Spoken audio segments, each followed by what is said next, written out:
Inside Colorado's capital, we discover Rushin and interference. Democrats hurrying to pass bills, Republicans trying to slow it down. If they're stuck working over the weekend, I feel bad for this guy.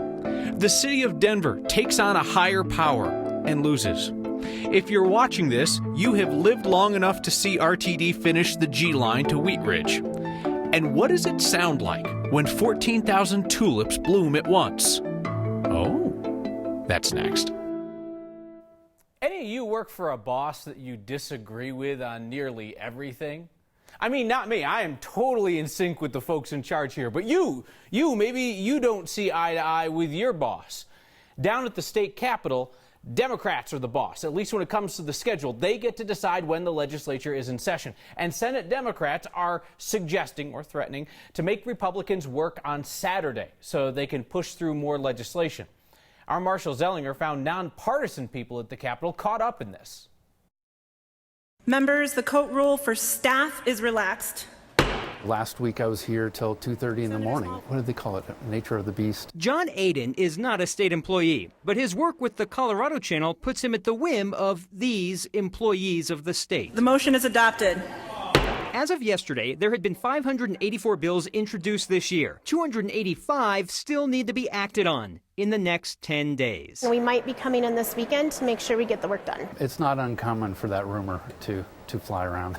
I have no desire to work on Saturday. Depending on who you ask, Republicans, Democrats, one side is pushing too much too fast, the other side is unnecessarily stalling. The reality is I've talked to so many folks who haven't even read the bills they're voting on. So, yeah, slowing things down. This was designed in the Constitution to be a deliberative body. We're doing exactly what we're supposed to do, making sure we deliberate. I don't get paid overtime, so.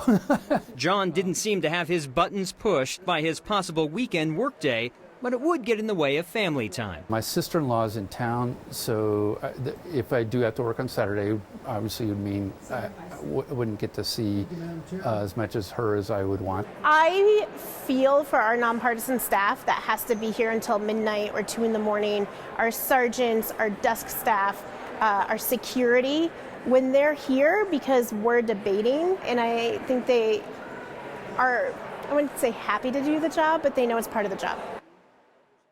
And what about those journalists who are going to have to come in on the weekend? Just kidding. One of the questions I got on Twitter when we were talking about this earlier in the day is, do people get paid overtime? You heard John from the Colorado Channel does not. Kyle, it depends on what department you work for. Some just know that's part of the job. I talked with legislative counsel that kind of do the actual bills, make changes to the bills. They get comp time, 1 hour in, 1 hour out at a future time.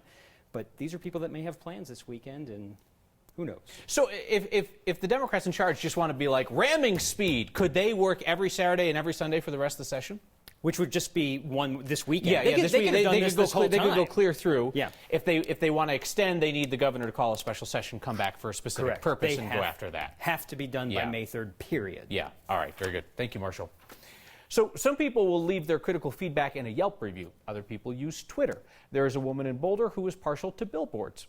Linda Sue Smolin has been buying billboards for years to share her views in support of gun control. She has now headed northeast from Boulder County to buy 6 billboards in Weld County in response to the sheriff there, Steve Reams, who is leading the charge against Colorado's new red flag gun control law. Sheriff Reams says he's defending the Second Amendment. She is welcome to use the First. The city of Colorado's 2-year battle against the International Church of Cannabis is over, and the city pretty much got smoked. They went after 4 people for marijuana charges related to a 420 party back in 2017. Late last week, the second not guilty verdict in that long-running prosecution. The 2 other cases ended with a $50 fine and a $100 fine, day of community service and 6 months of unsupervised probation. 2 years of work by city attorneys and investigators for that. The Denver City Attorney's Office told me they don't treat any cases insignificant, and they said that the city attorneys are salaried, so it did not cost taxpayers anything extra. Now, obviously, time spent on the cannabis church case could not be spent on the city attorney's office's other vital priorities, like sending a meaningless cease and desist letter to former city auditor Dennis Gallagher because they were mad that he emailed thousands of city employees and criticized the mayor. You know what? Maybe it's fine they spent 2 years shaking $150 out of the weed church. Our next question from Tiffany relates to Denver's upcoming vote on Initiative 301, which would decriminalize so-called magic mushrooms. Tiffany asks, how many people in Denver were charged with possession of mushrooms last year?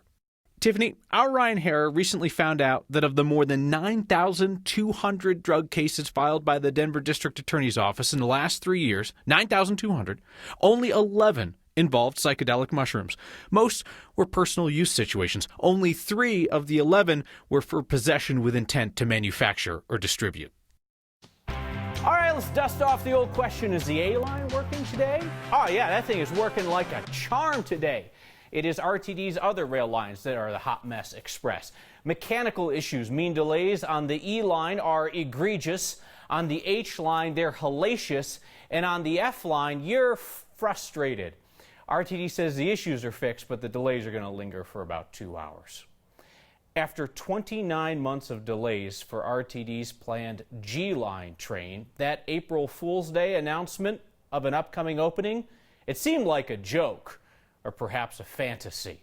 The G-Line is opening on Friday. RTD invited a bunch of journalists on board what Steve Steger likes to call the train to the grain for a bit of a preview ride today. You can understand how our Noel Brennan questioned whether it was real life.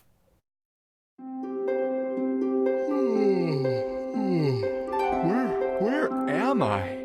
Some kind of a train? A new train? Ooh, those seats look shiny. Oh, hello, officers. Hope you're not checking tickets.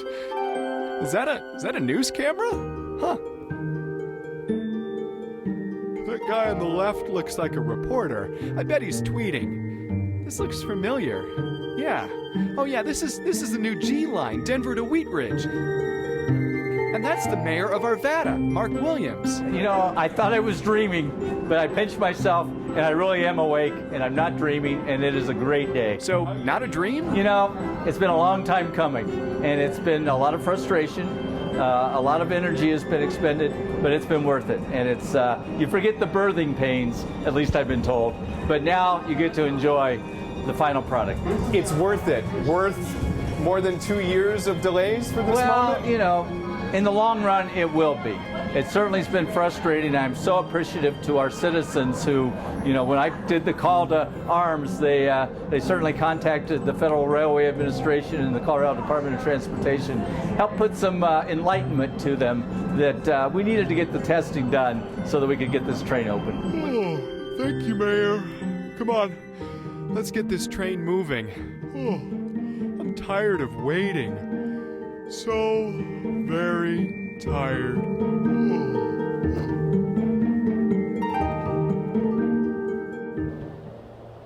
Noel Brennan joins us now. Noel! Noel! G-Line opens Friday. Oh, sorry, Kyle. Must have fallen asleep during my own story. Important to point out, RTD, they're going to be offering free rides for 2 weeks starting Friday. They say they're doing this out of appreciation for everyone's patience. So in other words, 2 free weeks of rides for dealing with 2+ years of delays on the G-Line. Seems pretty good to me. By the way, Noel Brennan, didn't anyone ever tell you you're not supposed to have fun at work? Not allowed. Thank you, sir. That was fun. Yeah. Denver Transit Partners, DTP, they sued RTD back in September.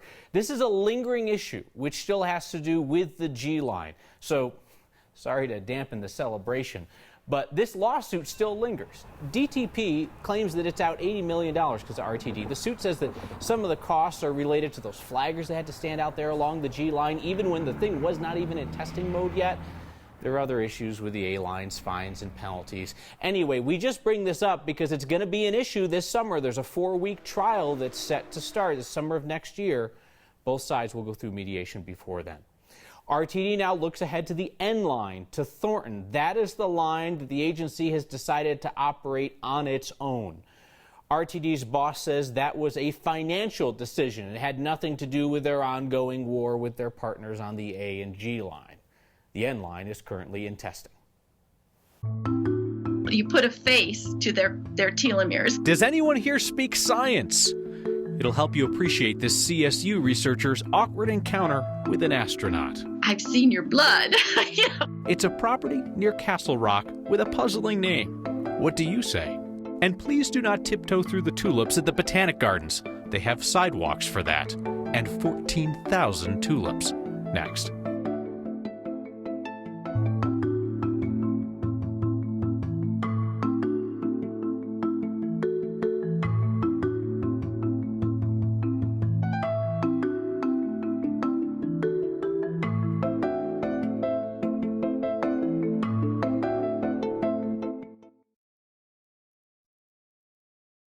Let's play What Do You Say with a place name that you'll see on the map along the South Platte River on the Dougco-Jeffco line.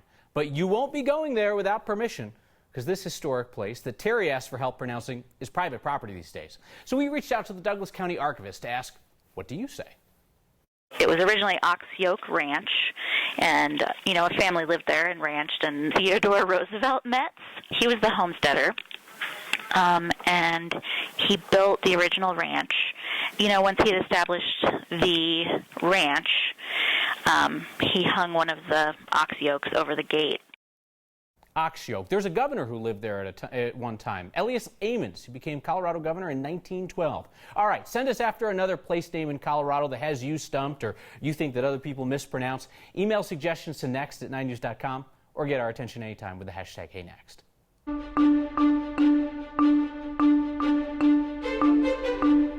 Nice to see all that sunshine after such a cloudy start yesterday. Even this morning, we do have clear skies over Denver once again. Temperatures are right about normal for this time of year. Mid-60s, Denver right at 64 degrees, Greeley at 65, near 70 out over the eastern plains. And we are going to continue warming over the next couple of days, even as we get toward the weekend, near 80 degrees. Overnight tonight, mostly clear skies, down to about 45 degrees. And then tomorrow, we are back up in the mid-70s. Look at that, 73 degrees in Denver, 71 in Broomfield. So that does put us about 10 degrees above average. It will be really nice throughout the day. Lots of sunshine, temperatures in the upper 60s by the lunch hour, but you do want to watch for an isolated shower or thunderstorm as we head into tomorrow afternoon and tomorrow evening. We'll see that first in the afternoon hours up in the high country, and then a couple of isolated storms slipping off the foothills up and down the I-25 corridor as we head into tomorrow evening. But again, few and far between. Temperatures in the 70s throughout the rest of your 7-day forecast, at least until early next week.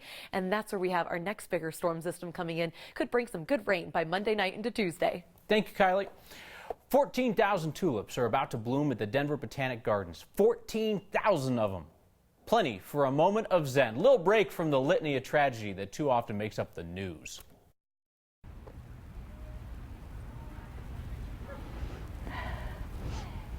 Smells fresh, crisp, sunny.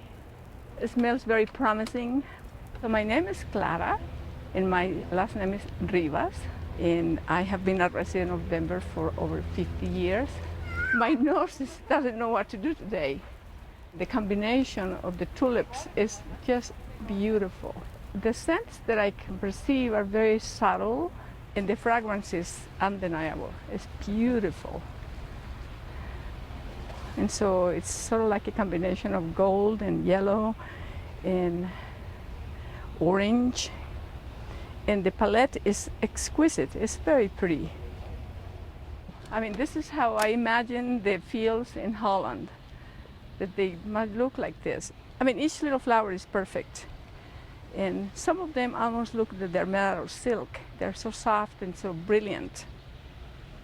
So coming here is really a little bit of therapy and sort of a gift that I give to myself, because I can stand and look at the flower as long as I want to.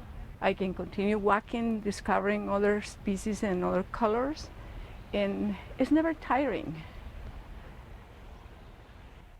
The palette is exquisite. I love that line. What a beautiful spot. Clara gave a tour to our photojournalist Chris Hansen today. Point out some of the 15 types of tulips blooming in April at the Denver Botanic Gardens. It's a sign that has viewers wondering if their cars are getting a little something extra in the oil change. What we proposed is that, in fact, Scott's telomeres would shorten much more rapidly than Mark's on the Earth.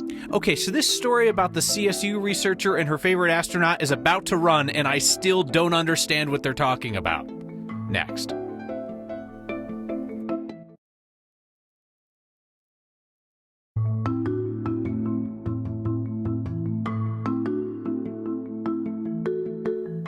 A CSU researcher has been staring at twins for years, with their permission. This is NASA's twin study. You've probably heard of this. One twin went to space for a year, others stayed on Earth. And this radiation researcher from CSU and a bunch of other scientists closely studied the twins to learn about aging. Our Lori Lizarraga tells us about their surprise discovery.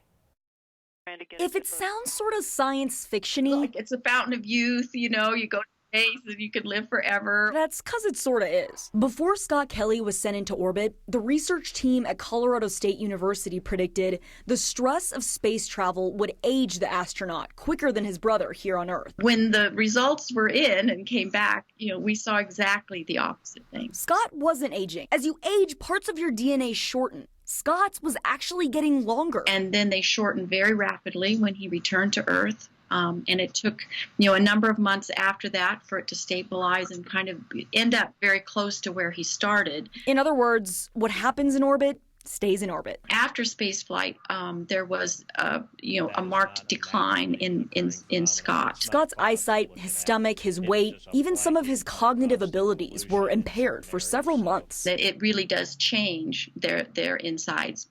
So don't let some anti-aging beauty scammer try to send you to space on a promise that you'll come back rejuvenated. But this research is a huge step for NASA as it prepares to send its astronauts to Mars. As NASA thinks about going deeper into space and going on to the moon or to Mars, we have a much clearer idea of the kinds of things we need to be aware of and the kinds of things we need to be monitoring in our astronauts when they return home. And NASA, if you're listening, how about one for the ladies next takeoff? For next, I'm Lori Lizarraga. Dr. Bailey wasn't sure if NASA has any definite plans to study female aging in space, but she said she's on board for it. Researchers are finding that it is not rocket science. Stress has a huge impact on aging, so mitigating stress keeps us young, down here and up there. A sign that Coloradans could be getting some dank oil changes. And tonight in Feedback, I'm looking for a viewer that I would like to hear from again.